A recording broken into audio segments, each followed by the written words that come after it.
What did you see after looking over the film at Memphis and overall thoughts? I mean, I think it was one of the more complete games offensively probably all year. Offense played well. Preston played well in the first half. We just, they did a really nice job of keeping the ball away. I think we had like 2 or 3 minutes time of possession in the first quarter. We got the short field. We're able to score with a big 4th down pass.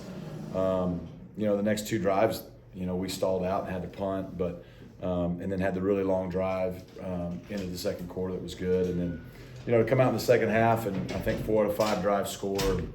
I thought Preston played lights out. I thought we ran the ball really well. We, especially in the first half, but even in the second half when we needed to. So that balance was good. Defensively, probably wasn't overall our best game, but we're playing a good offense. They're really hard. The best thing we did on defense is we stopped the run. I think they had about 60 yards rushing in the whole game, and that's a really good back. I mean, he's probably one of the better backs in our league. So to stop the ball running the way we did, and then to make the critical stops, the field goals, and obviously the big stops in the second half. So our guys were opportunistic. We made the plays we needed to win the game. I thought our teams were solid. So it was a good win on the road, 2 good teams playing, and just proud of how we finished. You guys haven't really been in a lot of games where a big 4th down drive on offense, pretty much secures the game for you. And you talked about how well Preston played, but in particular, how did you feel he took on, kind of getting that situation for the first time this season? A big what now? A big scoring drive within the fourth quarter. Fourth quarter. When you get that. I think we've had a couple times this year where we've closed the game out. I think at the end of can't remember if it was Charlotte, maybe. The end of last week against North Texas. But in both cases, the score was not as close. I mean, it's a 3-point game. We got the ball about our 25 or 26, I think it was, after a good stop, and there were 7-8 minutes. Not only did we go score a touchdown, which made it a 2-score game, because a field goal there doesn't really help you that much, right? But the way we did it in terms of taking time off the clock, I think we had it was almost a 5-minute scoring drive, 4 or 5-minute scoring drive. LJ really ran the ball well. We made the critical throws when we needed to, and that's what you got to do. That's a championship drive. Do you feel like past week was that kind of signature type of moment so far to kind of say, hey, like you said after the game, this is an old SMU, this is the new SMU? Well, I don't know if it was a signature moment per se. I mean, it was a big moment. We won. It was almost. We still got to win this week, but it was a little bit of a play-in game because if we lose that, we're probably on the outside looking in. So it was a must-win against a good opponent who's been one of the better teams in our league over the last decade. That was really more for them. They decided to put out a video the night before that, wanted to question if we worked for things. They had T-shirts, pretty much insulting our players, which isn't true. And so that was the whole idea. I think they wanted to rely on the past, that they feel like SMU's going to come into the Liberty Bowl and be intimidated or back down. That was really the point of that comment. But I do think our guys have done a nice job both last year and this year of learning that we can finish games, and that's something we want our program to be able to do. And so I think from that standpoint on the road, I think it was huge for Preston. To your point, I mean, that's a critical moment that, the quarterback's got to kind of grow up and make those plays when he did, and he did. So it was a big moment, but, we got a big one again this week. So with that, I don't think you're probably too concerned about it, but to have the season kind of build toward that Memphis game a little bit, to make sure there's not a drop-off going into this one. Yeah.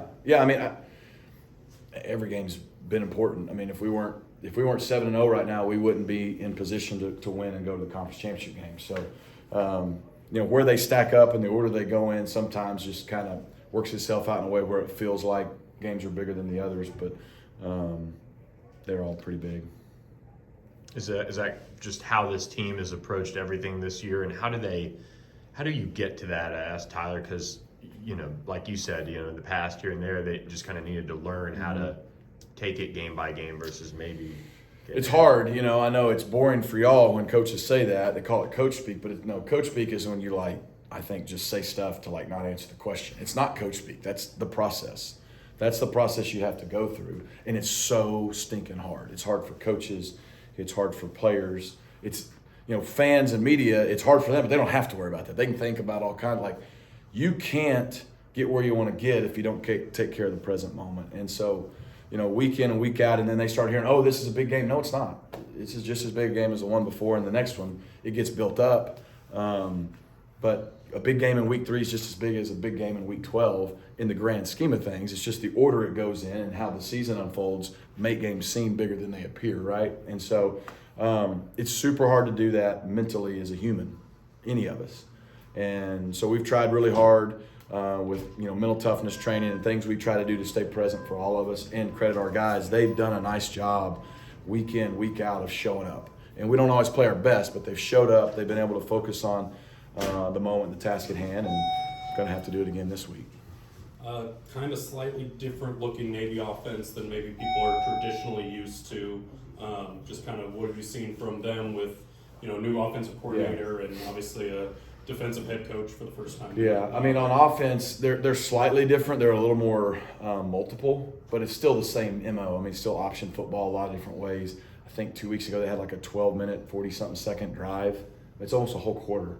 Like, they're going to still limit your possessions on offense, and that's the challenge. Can we get off the field? Not only can we keep them from scoring, which is hard enough, but can we get off the field and not let them do for the whole game like what Memphis did to us in the first half last week? And then when you look at their defense, I mean, with Brian, nothing's changed.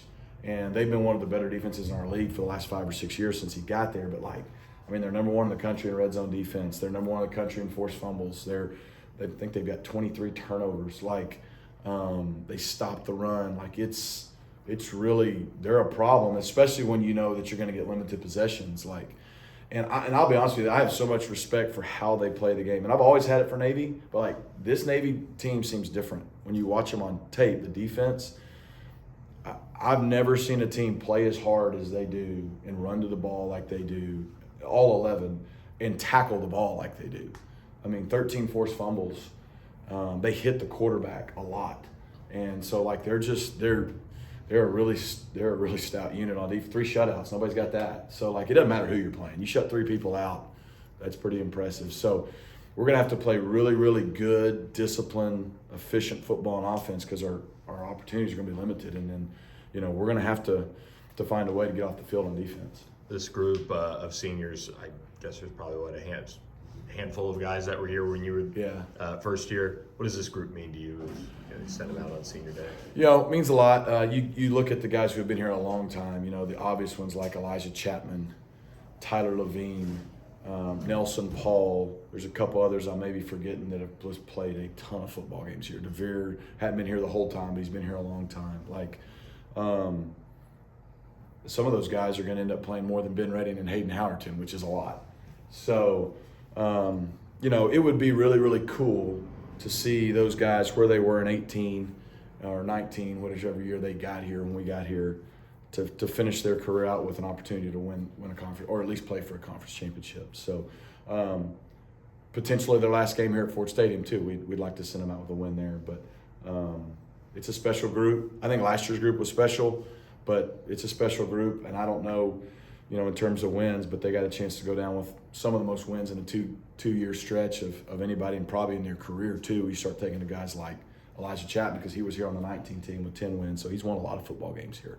So we want to send those guys out the right way. What does Tyler Levine mean? And I know we've talked a lot about him, but for him to grab that onside kick too to kind of cap it. He's reliable. There's a reason he's there. Thankfully, it went to him. He's you name all the things you want to describe a great team player, and he's it. His energy, his juice, his leadership.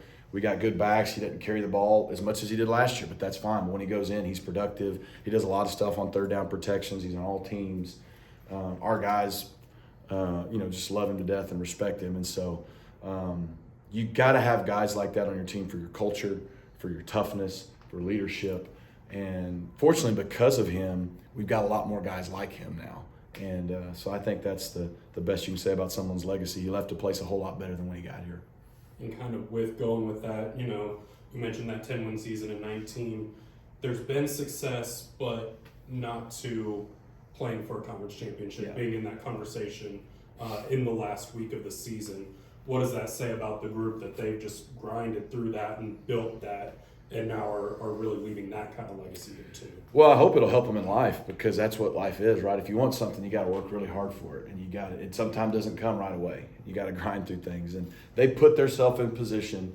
You know, we said before the season we wanted to put ourselves in contention. We've done that down the stretch. It's like the back nine on Saturday at the Masters. We got a chance to play ourselves into the final group, and you know, it's the first time we've been in this position in week 12. You know, and so it says a lot about them.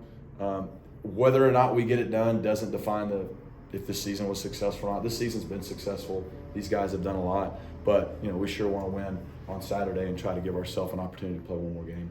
I know you mentioned not looking forward much, but the transfer portal was a big part of what y'all were able to accomplish this year, and obviously that'll open up in a couple weeks. Assuming you got the job done this week and you have to go and then prepare for another game that you don't normally play, I'm just curious, how is the staff kind of presently trying to address that, knowing how important it can be to success? I mean, it'll make it a little more challenging, but it's a good problem to have if you're preparing for a game next week. And the way they've done it now, the portal doesn't open up till after championship weekend. Same thing with the high school recruiting stuff and visits. So, you know, the best thing you can do for recruiting is winning. And so fortunately, we've been able to do that this year. And so I don't think there's a team in the country, if they make it to their conference championship game, is upset about that. Fortunately for us last year, we had a little bit of an opportunity because we played on December 17th in a bowl game.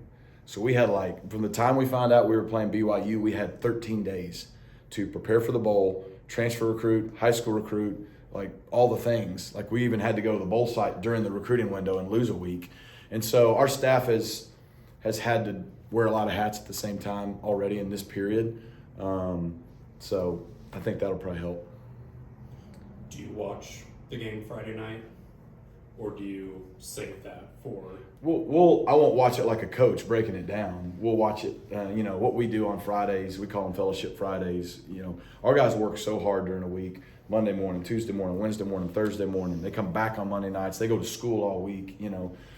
It's a grind being a student athlete. People don't understand that. Like, they have to go to school at a really good institution like SMU, who there's no easy majors or classes, and it's like having a full-time job, you know.